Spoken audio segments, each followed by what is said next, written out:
Dito siya dampa sa Pasay, marami ka mapagpili ang mga seafoods, andyan ng isda, crabs, lobster at kung ano pa. At yan nga kami pala kakain. Kaya salamat sa mga beshi ko, kay Jessica at kay Joven. Siyempre malapit na sila ikasal.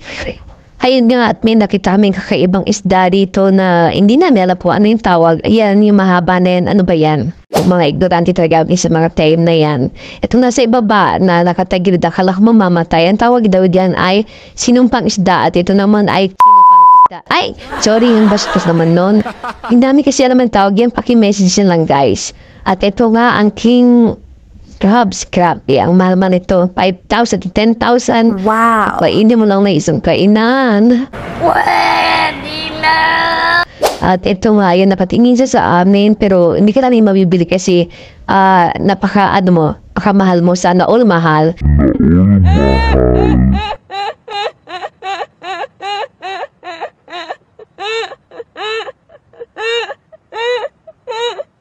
At ito nga, ay, napakanta ko dito ng baby shark. Pero bakit kasi nandyan ka? Ay, ginagawa mo dyan?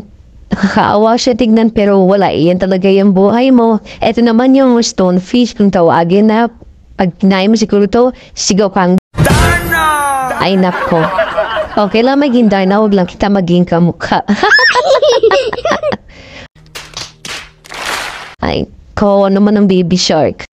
At ito pa nga, yung ibang mga eels nandyan. Ito na ang mahuling gabi nyo. Swerte na lang kapag hindi pa kayo nabili. Extend ang buhay nyo. Anyway, ito na nga yung mga pagkain ng mga seafoods na talaga ng mga fresh. At ayan na nga, naluto na sila. Kawawa naman. Pero busog-busog naman tayo dyan. So, syempre, ayan, at talaga namang di na namin natiis kumain. At ayun nga, inabutan pa kami ng malakas na ulan. Nalo nagpalakas sa amin para kumain. Sarap kaya tapos umihigop ka ng mainit na sabaw. At ayan sila napakaseryoso. Ako naman eto, nagpapaka-busy sa pagbibideo para meron ma-share sa inyo.